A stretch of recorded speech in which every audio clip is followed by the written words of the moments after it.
Hey everyone, welcome back to Garnock Reviews. Today I got something special for you. We're looking at the latest listing from a good friend Mark Zeigler Yacht Sales. We're looking at a 2002 Grand Banks East Bay 43. This is actually my third East Bay for the channel. I've already reviewed the East Bay 38 and also the 58. And those two sold pretty quick, and I'm willing to bet this one sells fast too. And this one is currently for sale for $429,000 and is lying in Jacksonville, Florida. As you walk up to this boat, you can tell straight away that this has been fully equipped, ready to cruise. You got a 10-foot, 25-horse tender on board. It was replaced in 2019 with only around 40 hours on the clock. You see that the aft cockpit is completely covered with a bimini, giving you shade and protection from the elements. And I love the timeless design this one has. She's 20 years old, but she could be brand new with the same design. And in 2016, this one went through a process where the hull was completely repainted in Awlgrip.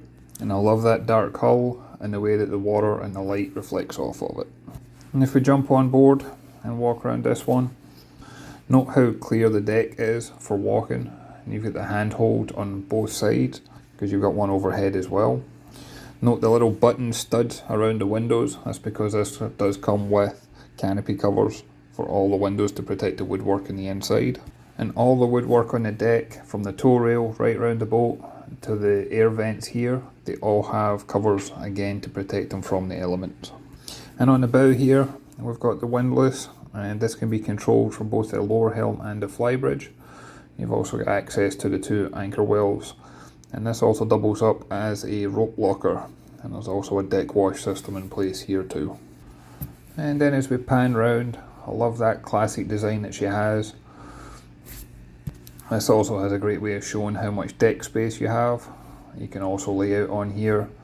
These boats have also been used for fishing as well, and they just make great all-round cruising yachts.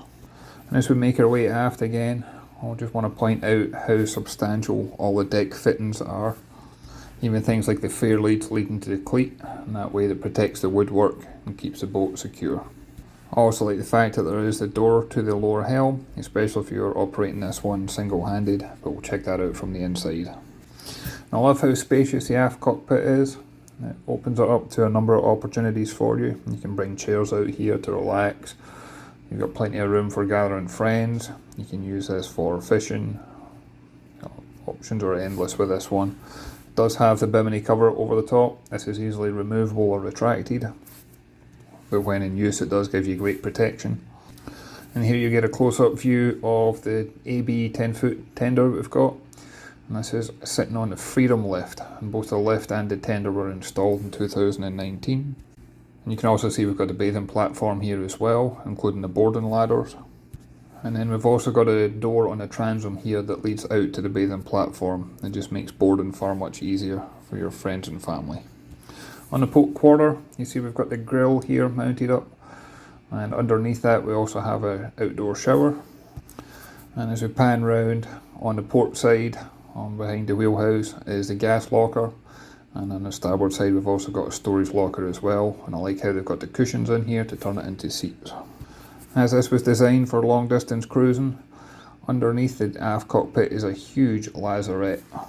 You can store all sorts of ropes, fenders, spares, cleaning supplies, and note how clean and dry it all is in here as well. And then as we step inside, I love how secure the door is. This door actually locks in place whether it's open or closed. And then as soon as you step inside, I just love the impact that this gives you. There's so much visibility. I love the quality wood finish. I love the colour coordination that's went on. So to port, we've got an entertainment system here with a television, and this also doubles up as having a drinks cabinet down below. And on the starboard side, you can see here that we've got the settee. It's finished in ultra suede, and there's storage underneath this, and also the table that expands out and can be raised and lowered. I was impressed with how much artificial light is here as well as natural light, but we also have a solid handhold right down the midships, and it just means that there's always somewhere to grab if you were ever in heavy sea state. And to port, we've got a custom made LeBrock co-pilot chair, and this is in front of plenty of space for charts and navigation. This even includes storage underneath for different charts and almanacs. And to starboard we've got the main helm, and underneath the main helm seat is actually an ice maker. As I mentioned earlier, I love the fact that this has got access to the main deck. I love the traditional ship's wheel that's on here, and most of the navigation equipment you see here has been upgraded in the past couple of years.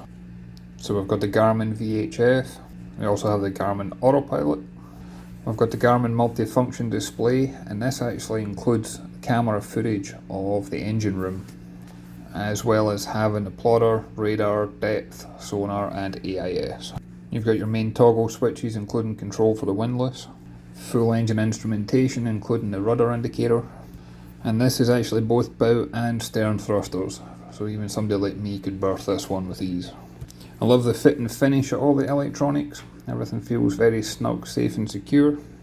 And underneath the helm is the main control panel with all the breaker switches.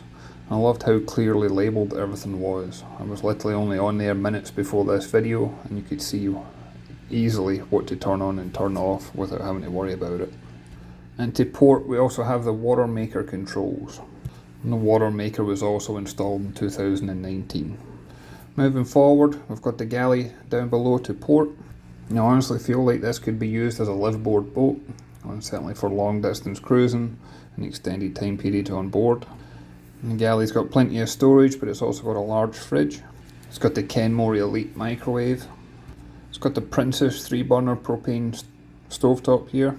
And I like how this doubles up as additional countertop space whenever you're not using it. And then in the back corner here, we actually have additional refrigeration storage.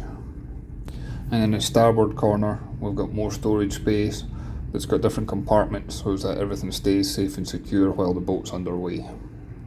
I'm not going to bore you with opening every drawer and cabinet here, but I like how safe and secure everything was. Everything locks into place, and it just feels like it's all been well thought out. We also have both natural light from the hatches and plenty of artificial light if you're ever using this at night. And to starboard, we've got the guest stateroom. This is like bunk bed arrangement, and you can see here we've got a cedar lined hanging locker. There's also storage drawers in here. And again, there's plenty of artificial light, as well as having the opening portholes. And moving forward, we've got the heads compartment to the port hand side. This has got a vacuum flush toilet. You've got the wash hand basin, and you've got storage lockers and cabinets here for your toiletries and belongings. But I like the fact that they've separated the heads compartment from the shower compartment, with the shower being on the starboard side.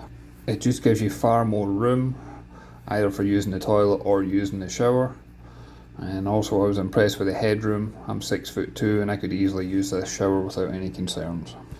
And then moving forward to the bow, this is where you'll find the master stateroom. This has got an island queen size berth. I love the woodwork finish that's in here, but I also love the amount of storage space that you have. You've got hanging lockers, you've got the cabinets, you've got drawers. And as with the rest of the yacht, you've got a mixture of the light coming in from the hatches, as well as plenty of artificial light. And as we make our way back through aft, at the steps here at the galley is where you'll find a battery isolator switch. And I like that this was hidden enough where it's not going to be an issue, but it's also accessible enough that you can get to in an emergency if you need it. And one other area that really impressed me with this yacht is the engine room access.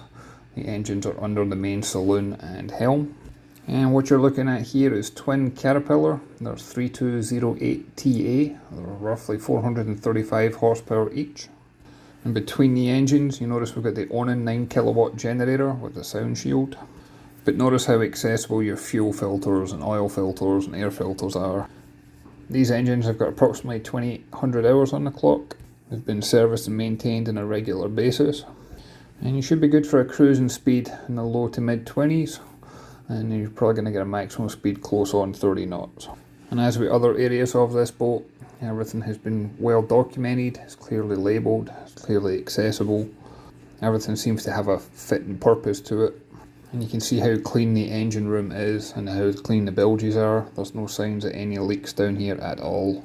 And upgrades over the years have included the Glendinning engine synchronizer. In 2013 there was a hydraulic steering replacement. Stern thruster was installed in 2016. This one's just ready to be fueled up and ready to go. And then as I head on aft out of the accommodation area, just wanted to show you the builder's plate above the door. I'm not sure if you can make that out or not, but this is hull number 46. And then to wrap up the video, we'll take you up to the Flybridge. I love how safe and secure the ladders feel climbing up to the Flybridge. They've also got very deep steps. And this one's been designed and equipped to allow you to cruise up here rather than just using a Flybridge for your basic berthing. The Flybridge also benefits from a complete bimini cover, and this is easily collapsible and removable. And also I want to point out that the mast that you see here with all the different electronics and navigation equipment, this can easily be lowered as well. So if you do have height restrictions, especially if you're considering things like the Great Loop, this one's very much accessible for you. So at the back of the Flybridge, we have got a bench seat here, and I like the fact that there's storage underneath. You'd probably get 2, maybe 3 adults on here, as well as having a drinks holder mounted on the side. I love the 2 comfortable seats that we have at the helm. I can imagine this being a great husband and wife team going cruising. And virtually all the electronics that you saw down below is accessible up here as well, including the autopilot, cameras again into the engine room, bow and stern thruster control, chart plotter, radar, EIS. And then in one of the lockers below, this is actually where you'll find all the main communication equipment. I liked how accessible this was, but it's also locked away, keeping it out of the way of the elements. And when the boat's not in use, there's plenty of canopy covers, the seats are covered, the Flybridge is covered, all the electronics are covered, and that way everything just stays safe and secure and gets well protected from the elements. I'd love to hear your thoughts on this one. If you could go ahead and leave comments down below. I'd like to thank Mark once again for allowing me on board to take a look at this one and share it with you. And I look forward to catching you on the next one. Thanks everyone.